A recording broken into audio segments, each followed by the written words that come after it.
لاہور میں جو چڑیا گھر ہے وہ تو خیر بالکل ہی میں بہت زیادہ جاتا ہوں جی, اتنا اپنے گھر نہیں جاتا جتنا چڑیا گھر. بہت بڑا چڑیا گھر ہے. اس چڑیا گھر کے تھوڑا سا ساتھ ہی گورنر ہاؤس بھی ہے, جس میں ہمارے پنجاب کے گورنر صاحب رہتے ہیں. کوئی بھی ہو جو بھی ہو وہ وہاں رہتے ہیں. صحیح.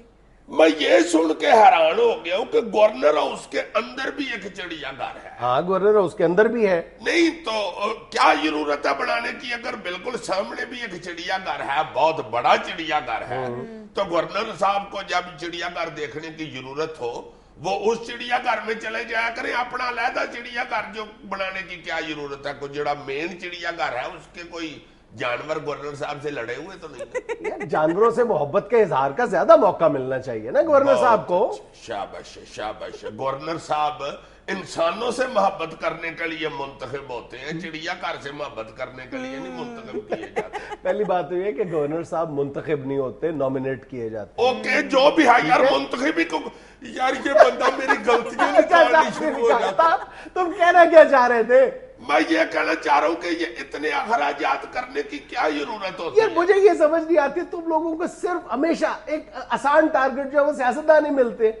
سیاستدانوں کی کرپشن, سیاستدانوں کے للے تللے, کبھی بیوروکریٹس کی طرف بھی نگاہ ڈال لیا کرو. یار سیاستدان تو منتخب نمائندہ ہوتا ہے, ہم اس کو ووٹ دیتے ہیں, ہم اس کا گریبان پکڑ کے احتساب کر سکتے ہیں, کیوں نہ کریں؟ تو جو بیوروکریٹس ہوتے ہیں یہ تو سی ایس ایس کر کے آتے ہیں. پاکستان کا سب سے مشکل ایگزام ہے, تمہیں پتہ ہے؟ سب سے مشکل ایگزام جو پاس کر کے آتے ہیں وہ اس لیے پاس کرتے ہیں کہ عوام کے اوپر رولر بن کے بیٹھ جائے. عوام کے خادم ہوتے ہیں, ان کو نوکر شاہی کہا جاتا ہے. اللہ معاف کرے, جن لوگوں کو انگریزی تڑا تڑ آتی ہے ان کے خلاف بات کرتے ہیں.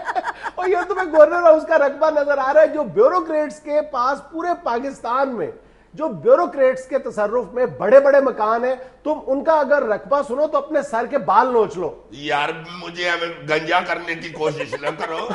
میں تو یہ کہنا چاہ رہا ہوں کہ دیکھو گورنر تو کئی ایسے بھی آئے ہیں جن کو انگریزی نہیں آتی. بیوروکریٹ ایک پڑھا لکھا بندہ ہوتا ہے, اس نے بڑی محنت کر کے وہ سیٹ حاصل کی ہوتی. تو پھر سارا قومی خزانہ بیوروکریٹس کے سپرد کر دو, ان کی تنخواہوں پر, ان کے ٹی اے ڈی اے پر, ان کے جو گھر پہ جو اخراجات اٹھتے ہیں, ان کی گاڑیوں پر جو اخراجات آتے ہیں, سارا سرکاری خزانہ, قومی خزانہ ان کے سپرد کر دو. پھر یار کتنے کو اخراجات آ گئے ہیں بھائی ان کے گھر پہ یا ان کی گاڑیوں پہ. میں تمہیں بتاؤں, ایک بیوروکریٹس کی تیار کردہ ایک رپورٹ ہے صرف پنجاب میں, جو یہ بتاتی ہے کہ اگر صرف بیوروکریٹس کے چند اخراجات کنٹرول کر لیے جائیں نا تو سالانہ 30 ارب روپے سے زیادہ کی بچت کی جا سکتی ہے. اور پنجاب حکومت کی کل جو آمدن ہے وہ 37 ارب روپے ہے. ذرا اس سے بات کرنا, ذرا بات بیوروکریٹ. نہیں میں تمہیں بہت سنجیدگی سے بتا رہا ہوں یار کہ دیکھو ہر شہر میں, ہر ضلع میں تم دیکھ لو کہ بیوروکریٹس کے تصرف میں جو گھر ہیں وہ 40-40, 50-50 کنال پر مشتمل گھر ہے. مجھے یہ سمجھ نہیں آتی کہ یہ لوگ اپنے گھروں میں رہتے ہیں, یہ گھوڑے دوڑاتے ہیں یار. یہ دیکھو ذرا پڑھے لکھے لوگوں کو کوچوان بنا دیا. ایک منٹ ٹھہر جاؤ, تمہارا جو گجرانوالہ شہر ہے اس کے ڈی سی او کے تصرف میں جو گھر ہے وہ کتنے کنال پر مشتمل ہوگا تمہارے خیال میں؟ 10-15 کنال میں ہے. ذرا اور اس کو بڑھاؤ, 20 کنال کر لو, اور بڑھاؤ, 25 کر لو, اور بڑھاؤ, جلدی جلدی بڑھاتے جاؤ. یار اتنی جگہ نہیں ہے میرے پاس اتنی جگہ نہیں پائی. اتنا چاہیے تو ٹھیک ہے, نہیں تو جاؤ کسی اور سے لے لو. گجرانوالہ کا ڈی سی او 55 کنال کی کوٹھی میں رہتا ہے. 55 کنال. اور یہ کوئی انہونی بات نہیں ہے. پنجاب کے, سندھ کے اور پختونخوا کے اور بلوچستان کے جتنے بیوروکریٹس ہیں, اور صرف بیوروکریٹس کی بات ہم کیوں کر رہے ہیں, جتنے بھی سرکاری ملازمین ہیں ان کے زیر استعمال جتنے گھر ہیں وہ کنالوں, 20 کنال, 30 کنال, 50 کنال, 60 کنال, اتنے بڑے گھروں میں رہتے ہیں. یار یہ انگریز بنا گیا ہوا ہے بڑے بڑے گھر. تو چھوڑ دیں یہ گھر. انگریز جو دے کے گیا اس کو سینے کے ساتھ چمٹائے رکھنا ہے. یعنی تحصیل کھاریاں میں جو 17ویں گریڈ کے اسسٹنٹ کمشنر کے لیے گھر ہے, اس کی صرف زمین کی مالیت 1 ارب 4 کروڑ روپے سے زیادہ ہے. 26 کنال پر مشتمل ہے وہ گھر. اس سے بات کرو. اور سنو, راولپنڈی کے ڈی سی او کی جو رہائش گاہ تھی جس میں سے ابھی ایک ویمن یونیورسٹی بنائی گئی ہے, وہ ویمن یونیورسٹی نکال کر ابھی بھی جو ڈی سی او کے لیے جو زیر استعمال گھر ہے اس کا رقبہ 40 کنال سے زیادہ ہے. اے میرے مال کا, آئے میرے مال کا کیا, لاہور میں جتنے ہمارے بیوروکریٹس ہیں ان کے گھر 30-40 کنال پر مشتمل ہے. اچھا یار یہ ساری باتیں چھوڑو, تم مجھے صرف یہ بتاؤ کہ یہ جو لاہور میں GOR1 ہے جو سرکاری افسران کی کالونی ہے, اس میں 20 کنال سے بڑے کتنے گھر ہوں گے؟ 4 کو تو ہوئیں گے. نہیں بڑھاؤ. 8 کر لو یار. نہیں اور بڑھاؤ. 50 کر لو بھائی جی. اور بڑھاؤ. یار یہ کیوں مجھے مارنا چاہتا ہے؟ کام کوئی اور کر رہے ہیں ایسے, تو یہ کیوں میرے پیچھے پڑ گیا ہوا بندہ؟ اور would you believe it, 165 گھر لاہور شہر میں صرف ایک کالونی میں ہے, 20 کنال سے زیادہ. Don't tell me. G I am telling you. Oh, I am shocking. سر ویسے یہ بیوروکریٹس سے سرکاری افسران آئے روز ایک شہر سے دوسرے شہر ٹرانسفر ہوتے رہتے ہیں, تو obviously انہیں گھروں میں رہنا ہے نا, جھونپڑیوں میں تو نہیں رہیں گے. نہیں میں یہ نہیں کہہ رہا کہ خدا نخواستہ وہ جھونپڑیوں میں رہیں, وہ بہت قابل احترام ہے, اس ملک کی کریم ہے اور ہم پر رول کرنے کا وہ حق رکھتے ہیں. میں تو صرف یہ کہہ رہا ہوں کہ یہ بیوروکریٹس کو, سرکاری افسران کو آپ ہاؤس رینٹ دے دیں جس طرح باقی سرکاری محکموں میں دیا جاتا ہے. یعنی افسر جب ٹرانسفر ہو کسی دوسرے شہر میں تو وہ پہلے 15-20 دن کسی پراپرٹی ڈیلر کے پیچھے پھرے کہ مجھے ایک رینٹ پہ کر لیں. یار میری بات سنو, یہ بھی ضروری نہیں ہے ہر شہر میں گھر اویلیبل ہوتے ہیں.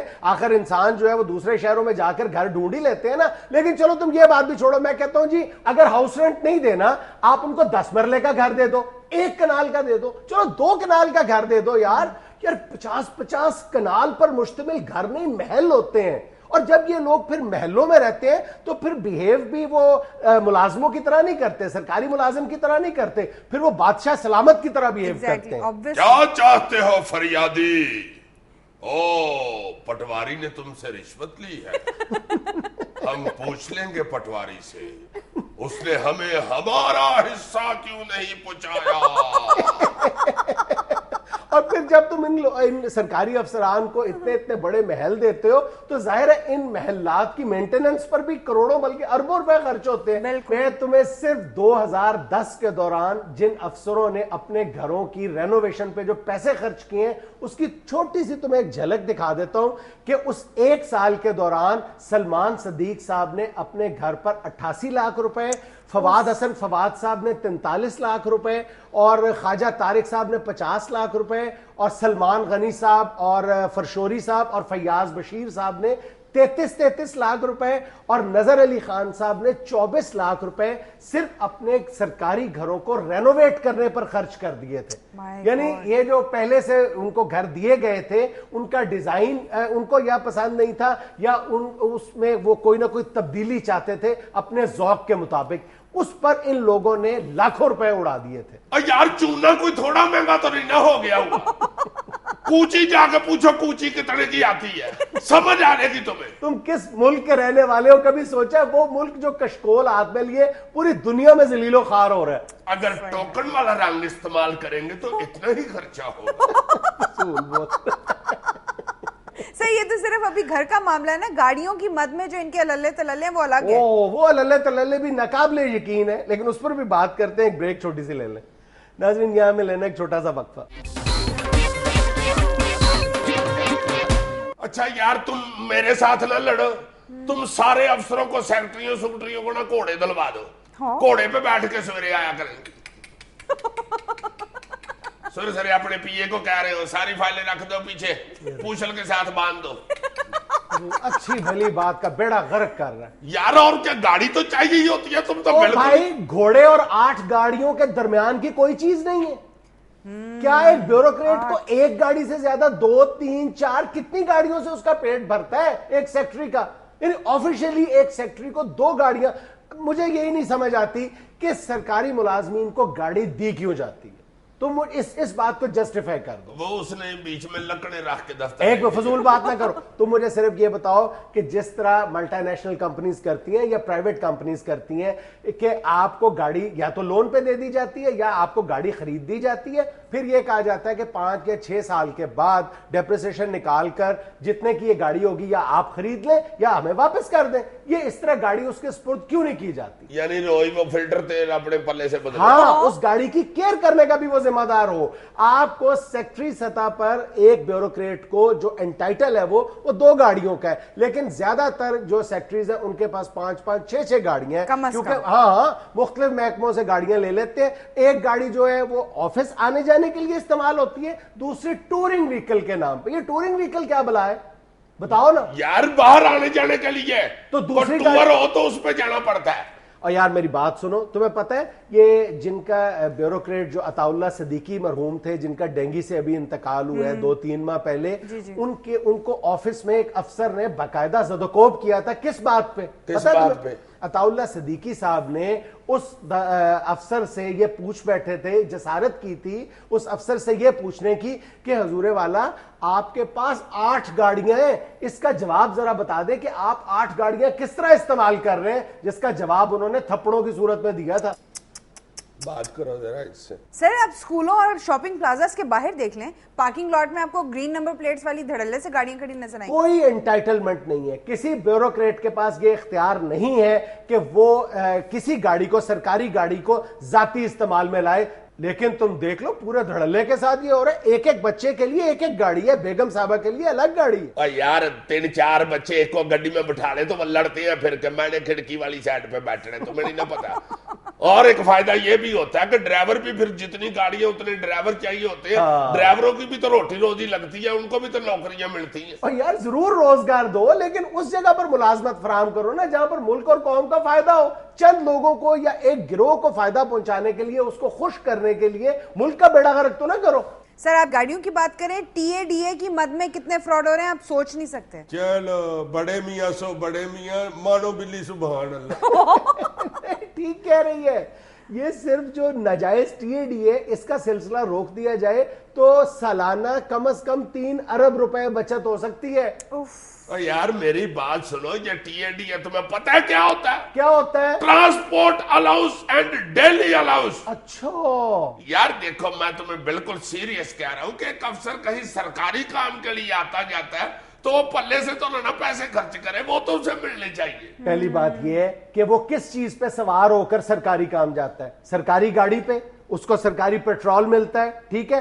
دوسرے شہر میں جب جاتا ہے تو اس کو سرکاری رہائش گاہ ملتی ہے. ہوتا ہے یا نہیں ہوتا؟ بالکل. یہ کیا اس بات کی جسٹیفیکیشن ہے کہ ہر یعنی 16 کلومیٹر دور جب وہ اپنے دفتر سے جاتا ہے تو وہ دوسرا شہر تصور کیا جاتا ہے, اس کا ڈیلی شروع ہو جاتا ہے, اس کا ڈیلی الاؤنس اس کو ملنا شروع ہو جاتا ہے. جی 16 کلومیٹر. اب لاہور شہر کا رقبہ, کراچی کا رقبے کا تم اندازہ لگا لو کہ کتنے کلومیٹرز پر یہ شہر پھیلے ہوئے ہیں, اور 16 کلومیٹر کے بعد 17ویں کلومیٹر پر ان کا ٹی اے ڈی اے شروع ہو جاتا ہے. نہیں تو ان کو کیسے پتا چلتا ہے جی 16 کلومیٹر دور آ گئے, یہ پائی ساتھ فیتا لے کے پھرتا ہے. جنہوں نے اس طرح کے جعلی کلیم کرنے ہوتے ہیں انہیں کسی فیتے کی ضرورت نہیں پڑتی. اور تم سب سے بڑا ظلم یہ دیکھو کہ یہ جو بڑے بڑے بیوروکریٹ ہیں, جس دوسرے شہر میں سرکاری کام کی غرض سے جاتے ہیں, وہاں پر ظاہر ہے کہ سرکار نے ان کو گیسٹ ہاؤسز ہوتے ہیں, ریسٹ ہاؤسز ہوتے ہیں, وہاں پر سرکاری سطح پر یہ ٹھہر سکتے ہیں, لیکن یہ اس کی بجائے ہمیشہ 5 سٹار ہوٹلز میں رہنا پریفر کرتے ہیں. اس کا خرچہ بھی حکومت کو دینا پڑتا ہے. یار میں نے تو یہ بھی سنا کہ ان افسران نے کہیں اگر شادی بیاہ پہ جانا ہونا اپنے کسی رشتہ دار یار دوست کی, تو جس شہر میں جانا ہونا پنڈی پشاور کی طرف یا کوئی دور سائیوال کی طرف, ادھر کوئی نہ کوئی سرکاری ٹور رکھ لیتے ہیں. ہاں بالکل, تاکہ شادی بھی پھگت جائے اور ٹی اے ڈی اے بھی مل جائے. یعنی الٹا اگر کہیں آنے جانے پر ان کو اپنی ذاتی جیب سے خرچ کرنا پڑے, وہ بھی بچت ہو جاتی ہے. نہ صرف بچت ہو جاتی ہے بلکہ آمدن ہو جاتی ہے ٹی اے ڈی اے کی مد میں ان لوگوں کو. یار یہ میرے والی لانے کاٹ دینا پائی, کل ہی تم افسروں کا متعلق بات کرو, رہنے دو. کتنے بڑے افسروں کا متعلق ہمیں شروع ہوا فیول. یار ابھی تو میں نے صرف گاڑیوں اور گھروں کی تفصیلات بتائی ہیں. چلو باقی بھی کر لو, کچھ ہے تو بھائی کر لو, تم کر لو. کروں گا, ضرور کروں گا, لیکن ابھی تو وقت ختم ہو گئے. ناظرین یہاں میں لینی ایک چھوٹی سی کمرشل بریک. پتہ نہیں اس بھائی کا ڈومیسائل کہیں سری لنکا کا بنا ہوا ہے, اتنی خطرناک باتیں شروع کر دیتا ہے. ناظرین آج ہمارے ساتھ ہیں ایک ایسے حکیم سنیاسی بابا جن کا دعویٰ ہے کہ ان کے پاس کینسر سے لے کر ڈینگی تک ہر مرض کا ایک شافی علاج موجود ہے.